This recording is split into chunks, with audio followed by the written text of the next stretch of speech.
Então, hoje, pessoal, a gente vai falar sobre as lesões precursoras do câncer de mama, certo? Antes de começar a apresentação, eu queria também ressaltar a importância do estudo conjunto dessas lesões. Assim, não é um estudo que vai ser feito exclusivamente pelo radiologista ou somente pelo patologista, mas essas lesões elas têm que ser abordadas de forma multidisciplinar. Então, obviamente, depende do olhar do radiologista em identificar essas lesões, mas também do patologista que vai fazer a análise da lâmina, a imunohistoquímica também para determinar algum tipo de proteína específica que está ligada a alguma lesão precursora ou não, e também do mastologista, caso haja a necessidade, por exemplo, da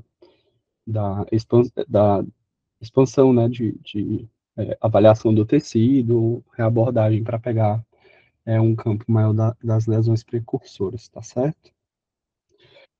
Introduzindo aqui o tema, segundo a OMS, as lesões precursoras do câncer de mama são lesões proliferativas heterogêneas, que cabem tanto ao ponto de vista biológico da lesão propriamente dita, como ao quadro clínico. Então, sempre que um paciente referir, por exemplo, que tem um nódulo palpável, você deve considerar isso e ter uma atenção maior na realização de exames ou na avaliação de exames, se for o caso também, e estão relacionados a diferentes entidades histopatológicas, né, no caso aqui benignas, com potencial de progredir diretamente para o carcinoma invasor. Então, inicialmente, as lesões que a gente vai ver não são lesões que invadem tecidos adjacentes, mas podem se tornar. A prevalência nas biópsias desse tipo de lesão varia de 3 a Vicente, 10%. Pode falar. não tá passando os slides, pelo menos aqui no Tá meu. não? No meu, não. Vê aí. Só um Alguém também momento. tá? Então,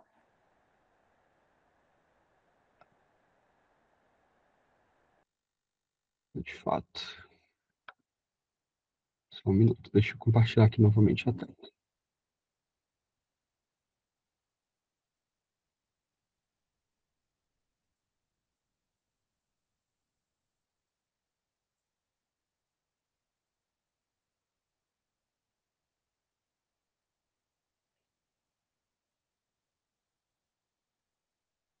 Conseguem ver?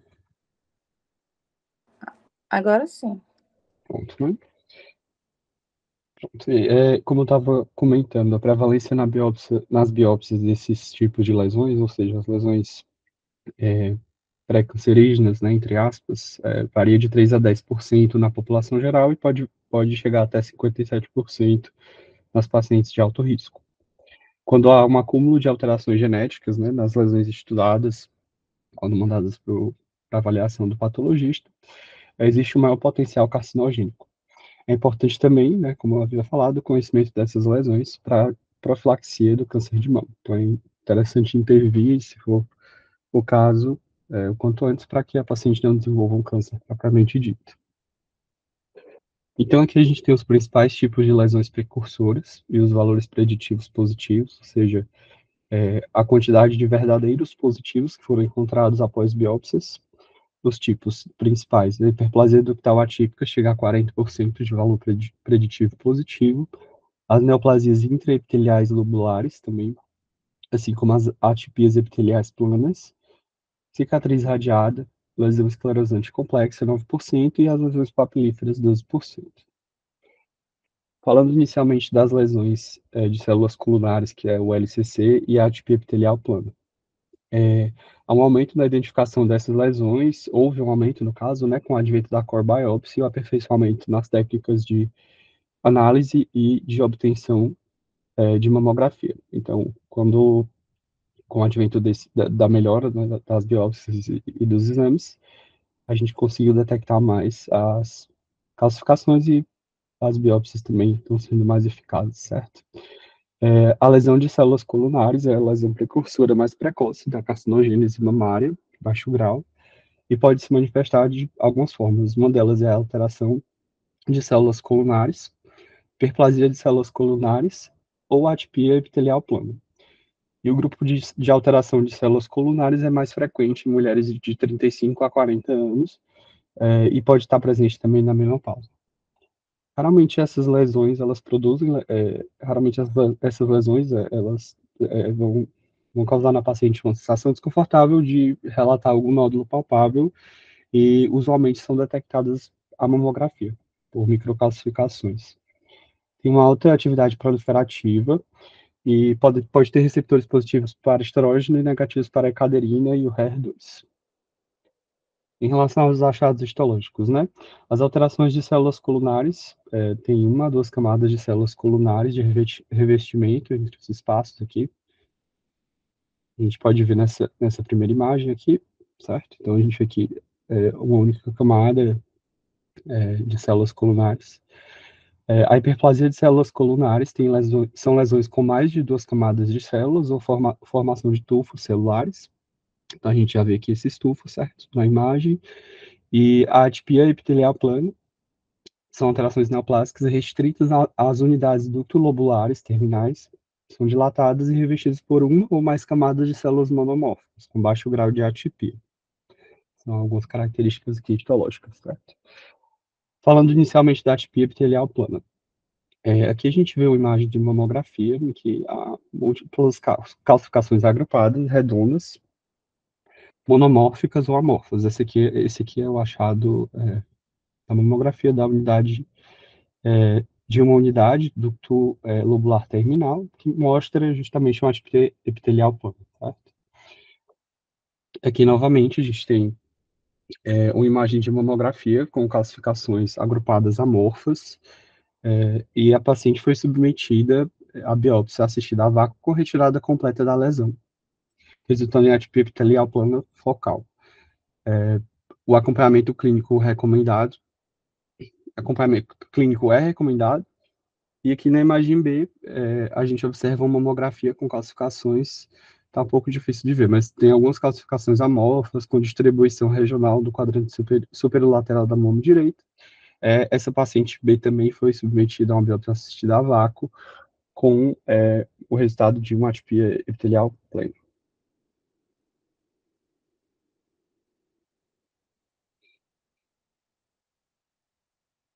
É importante também a correlação radiológica e patológica, como eu havia falado no começo, para a conduta subsequente. Quando a lesão de células colunares sem atipia diagnosticada pela biópsia mamária percutânea, o acompanhamento clínico é suficiente, de acordo com a literatura atual. Por outro lado, quando é feita uma biópsia excisional, geralmente é recomendado em casos de atipia epitelial plena, em biópsia de fragmento, na retirada incompleta de calcificações ou associação com outras lesões precursoras, como a hiperplasia ductal atípica ou neoplasias lobulares. A hiperplasia ductal atípica, na mamografia, a gente vai observar como nódulos de densidades assimétricas, calcificações e distorções arquiteturais, e é mais frequentemente associada a calcificações amorfas, certo? Então, a gente consegue ver aqui nessa imagem, aqui uma simetria focal com calcificações pontiformes e calcificações pontiformes monomórficas. Aqui a gente vê mais calcificações amorfas aqui nessa primeira imagem. No ultrassom, as lesões aparecem como nódulos hipoecogênicos de forma irregular, certo? Aqui está um pouquinho difícil de ver, mas basicamente essa lesão. Nódulo microlobulado, certo? E aqui com o Doppler. E geralmente tem também uma correlação de outros processos coexistentes, tá? Então, aqui no caso, a gente vê, por exemplo, um fibroadenoma complexo com uma hiperplasia ductal atípica. Na ressonância magnética, a apresentação usual é como realce não nodular e o padrão de curva pode ser progressivo, platô ou washout. Aqui na ressonância magnética. Sua definição baseia-se na combinação de alguns critérios histológicos, morfológicos e também da extensão da lesão. A lesão proliferativa que não preenche, ela é uma lesão proliferativa que não preenche todos os critérios para ser considerado um carcinoma ductal in situ. E a proliferação intraductal com características de carcinoma ductal in situ de baixo grau, em menos de 2 ductos, ou menor do que 2 centímetros, associada a uma progressão para carcinoma invasivo de 3,7% a 22,7%, é justamente a hiperplasia ductal atípica. Então, ela não preenche todos os critérios para carcinoma ductal in situ. e é considerado um marcador de risco para câncer de mama. Geralmente, após o diagnóstico da hiperplasia ductal atípica, o risco de evolução para o carcinoma mamário aumenta de 4 a 5 vezes na população geral, ou até 11 vezes se a paciente tiver uma história familiar positiva. Ela é mais comum na faixa etária de pacientes entre 35 a 60, mas pode acometer todas as idades. Não tem características radiológicas definidas, patognomônicas, que determinam a hiperplasia ductal atípica propriamente dita, e as alterações causadas pela proliferação epitelial em ductos individuais ou múltiplos são microscópicas e em dimensão e não são palpáveis pela paciente. Portanto, por si só, raramente essas lesões são o alvo direto da biópsia e são detectadas quando está associada a nódulos palpáveis ou lesões radiológicas causadas por alterações diversas, certo? Como a gente viu naquela outra imagem, o fibroadenoma, por exemplo, que tinha também hiperplasia ductal atípica. E, além disso, uma lesão que incorpora elementos da hiperplasia ductal pode se desenvolver e ter também alterações estromais coexistentes, como a hiperplasia estromal pseudoangiomatosa, que é a PESH, e pode estar associada a lesões esclerosantes radiais. Metaplasia apócrina, cística, papilar, ectasia ductal, fibrose ou hiperplasia ductal. Então, é importante a gente entender que a hiperplasia ductal atípica ela pode estar associada também a outras lesões e outros achados.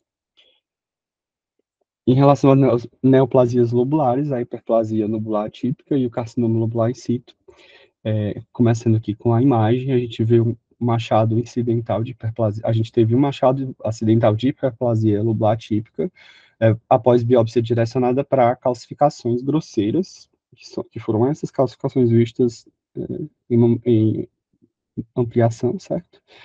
E aqui a gente vê com um pouco de dificuldade, mas há uma hiperplasia lobular atípica, certo? Aqui alguns achados ultrassonográficos, a gente pode ter um nódulo com sombra acústica posterior, como tem no exemplo, certo? Tá um pouco ruim essas imagens, mas esse é o achado ultrassonográfico, por exemplo, do carcinoma lobular in situ.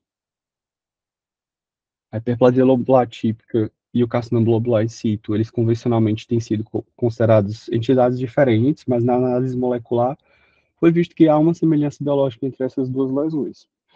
E dentro do espectro das neoplasias lobulares, a hiperplasia lobular típica representa um enchimento completo e uma distensão mínima da unidade lobular. Já o carcinoma lobular in situ representa o preenchimento completo e uma marcada expressão da unidade lobular. O risco de desenvolvimento de câncer é de 4 a 5 vezes maior após o diagnóstico da hiperplasia lobular atípica e de 11 a 12 após o diagnóstico do carcinoma lobular in situ. Em geral, a neoplasia lobular é um achado histológico incidental também, em pacientes que se submetem à biópsia por algumas alterações clínicas palpáveis ou não palpáveis também, certo? Podem ser somente alterações radiológicas. E o risco associado ao carcinoma lobular in situ independe do seu tamanho. Então, uma mulher com carcinoma lobular in situ microscópico vai apresentar o mesmo risco de uma mulher ou paciente que tem uma grande área de carcinoma lobular in situ diagnosticado na biópsia cirúrgica. E a maior incidência é em mulheres brancas na pré-menopausa, particularmente pacientes com menos de 40 anos de idade. O câncer pode ocorrer em qualquer região das duas mamas e o tipo histológico mais associado mais comum é o carcinoma ductal invasivo, que representa 50%, certo? Em geral, a neoplasia lobular é um achado histológico incidental, como eu havia comentado anteriormente, e cerca de 88% dos casos de carcinoma lobular in situ e também da hiperplasia lobular típica, a paciente tem uma mamografia normal. Não é um tratamento bem estabelecido, descrito em literatura, em estudos, mas as recomendações podem ir desde o controle clínico e radiológico até, por exemplo, a quimioprevenção com tamoxifeno, por exemplo, a mastectomia profilática, de acordo com a avaliação do mastologista. Algumas indicações de segmentectomia na presença do carcinoma lobular in situ incluem um carcinoma lobular in situ discordante dos achados de imagem e uma sobreposição de características histológicas de carcinoma ductal in situ e carcinoma lobular in situ. E o carcinoma lobular em si coexiste com outras lesões de alto risco também, como a cicatriz radiada, hiperplasia lobular atípica. Em relação aqui a outra lesão também, que é precursora do câncer de mama, a gente tem os papilomas. Essa imagem é um estudo ductográfico que mostra um segmento ductal com uma falha aqui de enchimento trilobada na porção mais distal. E os achados mamográficos relacionados ao papiloma, basicamente, um ducto único dilatado, uma ectasia ductal com calcificações agrupadas grosseiras, heterogêneas ou pleomórficas, pode estar associado tanto ao papiloma como ao carcinoma. Aqui a gente tem nessa imagem, essa imagem tá muito ruim de ver aqui, mas as calcificações agrupadas, pleomórficas, certo? E aqui na seta branca a gente vê uma imagem nodular de densidade mista. Então, é, subareolar, tá? Areola aqui, subareolar a gente vê essa lesão de densidade mista. Na mamografia, os papilomas benignos podem ser ocultos ou podem se manifestar como nódulos ou calcificações. A ultrassonografia mostra um nódulo sólido, pedunculado, preenchendo um ducto dilatado. Então, a gente vê aqui uma ectasia ductal e dentro tem esse nódulo pedunculado com fluxo central ao Doppler. Tá? Aqui.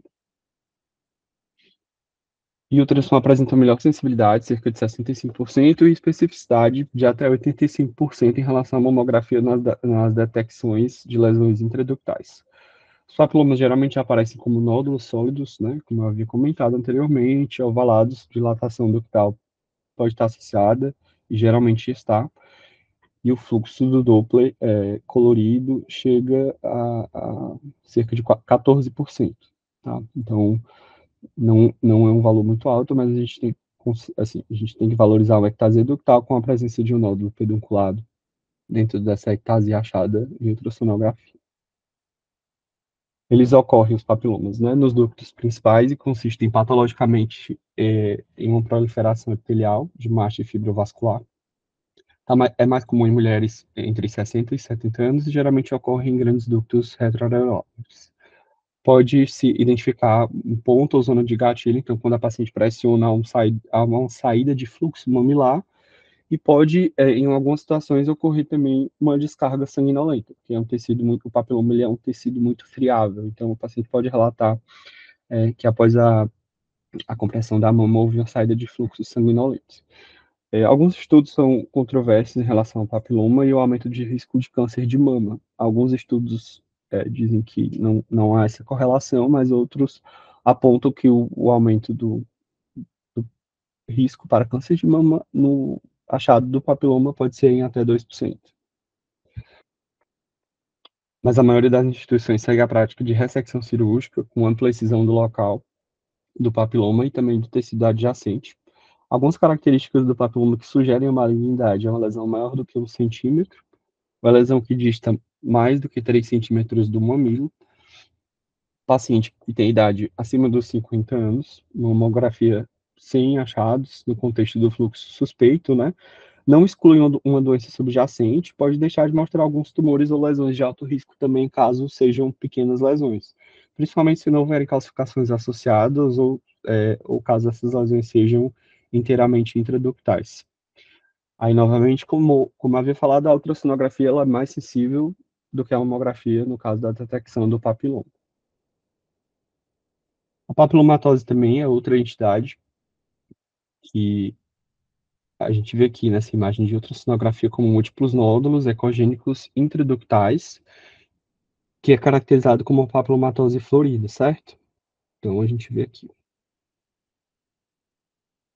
Em comparação, perdão, com o contraste com o papiloma intraductal solitário, que tende a envolver ductos centrais mais calibrosos, a papilomatose pode ser múltipla e geralmente é um achado bilateral também, dentro das ectasias ductais que a gente vê na ultrassonografia. É uma lesão que tem um risco aumentado para câncer de mama, embora também, novamente, não haja uma clareza nesta associação. Então, fica ali meio que num limbo, né? Frequentemente está associada à hiperplasia, atipia, carcinoma ductal in situ, carcinoma invasivo, adenose esclerosante e cicatriz radial. E a cirurgia geralmente é indicada. Aqui a gente tem a última lesão, é a cicatriz radiada, ou lesão esclerosante complexa, e na mamografia a cicatriz radial se manifesta como uma assimetria focal ou uma distorção arquitetural, em que o centro da lesão ele é radiotransparente, então um pouquinho difícil de ver, aqui está um pouco mais fácil, em que a gente observa também longas e finas espículas radiais, criando uma aparência de estrela negra. E há uma representação também mamográfica da cicatriz radial, que é uma distorção arquitetural mais bem caracterizada na tomossíntese, e a presença de calcificações pontiformes podem também ajudar a gente aqui na observação da cicatriz radiada, certo? Ou lesão esclerosante complexa. Na ultrassonografia, a gente vai observar um nódulo hipoecogênico irregular, com contornos mal definidos e sombra acústica posterior, com áreas de microcisto agrupados, decorrente nos ductos distorcidos que podem ser observados durante o exame. Em muitos casos, existe uma discrepância entre as manifestações mamográficas, geralmente são mais robustas, aqui diferente, né, do papiloma, e da papilomatose, a mamografia ela vai ser mais sensível para detectar essas lesões.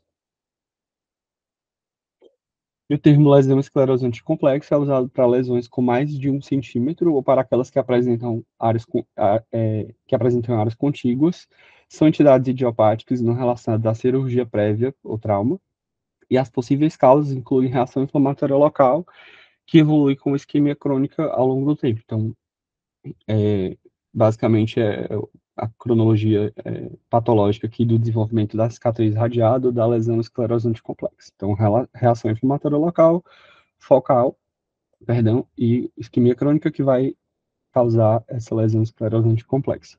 Mais frequente em mulheres entre 40 e 60 anos de idade, e as cicatrizes radiais são consideradas como marcadores de risco aumentado, cerca de 2 vezes para câncer de mama.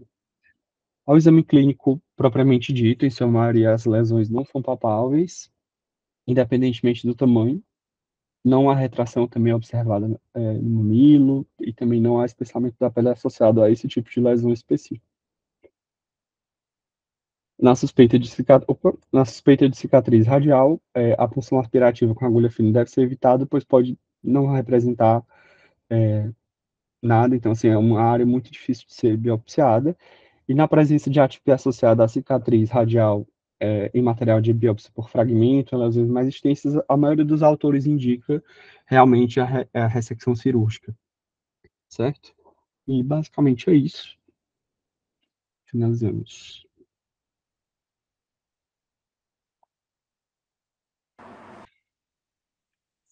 Oi, Gustavo. Oi, doutora Tá Deide. ótimo. Foi uma aula bem prática, né? Bem didática. Eu acho que esse temazinho é importante porque não são lesões que a gente vê de forma tão comum assim no dia a dia de quem não faz especificamente mama, né? Para quem faz mama todo dia, a gente vê com frequência. Acho que a Marília está participando, não sei. Mas é importante vocês reconhecerem essas entidades, né? Porque até para poder saber se foi um câncer ou não, porque, por exemplo, às vezes você tem no laudo carcinoma lobular in situ, paciente com histórico de carcinoma lobular in situ. Aí você vai pensar, ah, ela teve um carcinoma, ela teve um câncer. Não, ela não teve um câncer, ela teve uma lesão precursora para câncer, que tem um aumento de risco, né? E que ela vai ser tratada conforme a conduta do médico assistente, né? Se fez uma ressecção cirúrgica, um setorzinho para tirar a área, se está fazendo alguma profilaxia, mas o mais importante de todas essas características, todas essas imagens, é que elas não têm um padrão específico de imagem, nem na mamografia e nem no ultrassom, certo? Às vezes a maioria das vezes a gente vê como calcificação, né? Às vezes pode ver como nódulo no ultrassom, né? E, e, e elas são marcadores de risco. Então, a partir do momento que você tem um diagnóstico desse em uma paciente, como a atipia epitelial plana, a hiperplasia ductal atípica, a hiperplasia lobular atípica, o carcinoma lobular in situ, um papiloma com atipia, né, que tu não falou das atipias, mas o papiloma ele pode ser sem atipia ou pode ser com atipia. Se o papiloma vier com atipia, aí essas pacientes, elas são classificadas como pacientes de risco para desenvolvimento de câncer de mama, então elas até entram em protocolos diferentes de rastreamento, né, tem que acrescentar a ressonância para elas, para poder a gente avaliar essas mamas com maior critério e mais cuidado, porque elas vão variar de aumento de risco, como você falou, do papiloma de 2 vezes até 10 vezes, no se for na hiperplasia que você falou, certo? Então, é isso. Na hiperplasia ductal, até, não, no carcinoma lobular in situ, de 11 a 12 vezes, se falou, certo? Do aumento para desenvolver um câncer de mama, né? Isso. Então, isso. Eu acho que foi bem interessante a gente discutir isso aí. Queria ver se alguém tem algum questionamento, se alguém quer fazer alguma colocação. Então, acho que foi ótimo também, que é um assunto bem importante, né? E uma coisa interessante, que acho que é também para ficar, é que vocês viram que na definição da hiperplasia ductal atípica e do carcinoma ductal in situ, a gente tem uma diferença que é quantitativa. Você falou, né, em 2 ductos acometidos ou mais. Isso, como são lesões que estão bastante associadas a calcificações, é uma das explicações de que porque para mostrar calcificações a gente precisa ou de fragmentos maiores, que é o caso da mamotomia, ou do maior número de fragmentos, que se a gente for fazer a core, a gente tem que fazer mais do que em nódulo. Por quê? Porque eles precisam de mais material para não ter essa subestimação de olhar e achar que um carcinoma ductal in situ é só uma hiperplasia ductal atípica. Então, aí, se vocês forem fazer uma biópsia e for micro, capricha no número de fragmentos, né, Deise?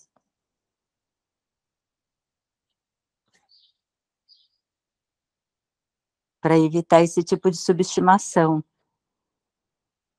Era só isso da minha parte, mas parabéns, Gustavo, acho que foi ótimo e o tema foi muito bom. Obrigado. É isso, Marília. Essa colocação foi importante porque isso é a nossa dificuldade também, né? Se a gente, e até para quem vai receber esse diagnóstico, a gente fez uma biópsia e veio um diagnóstico de hiperplasia ductal atípica.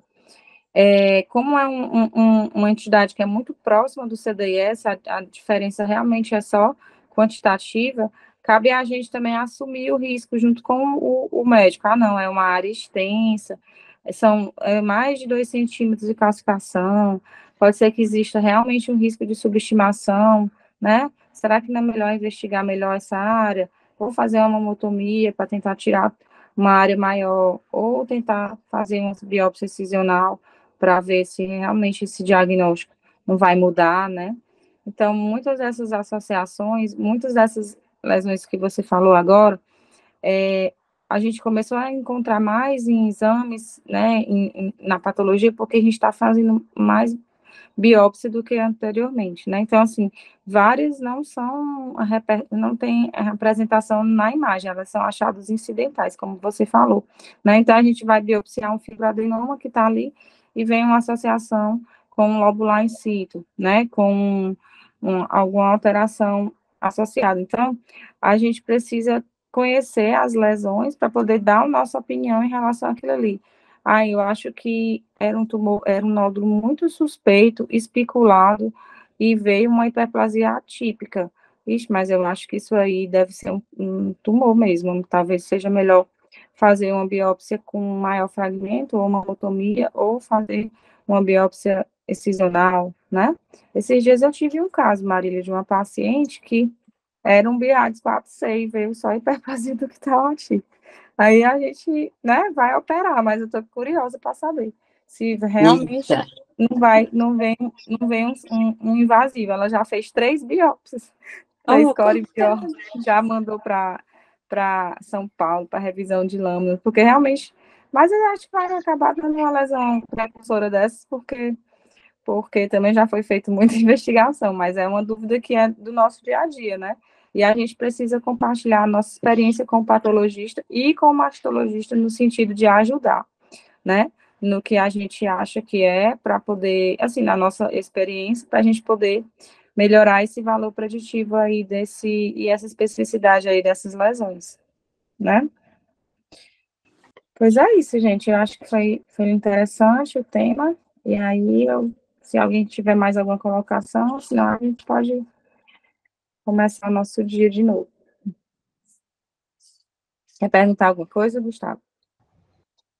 Eu acho que basicamente é isso, assim, é um tema realmente difícil, acho que mais na parte da patologia propriamente dita, mas eu acho que a take home message, né, dessas lesões precursoras é realmente, como a senhora comentou, uma conversa com o patologista e também essa abordagem multidisciplinar com o mastologista, se for o caso, para, enfim, se for o caso de pegar um segmento maior da lesão, para realmente estudar de fato e não deixar passar nada ou subestimar, né, o achado, como a doutora Marília também pontuou.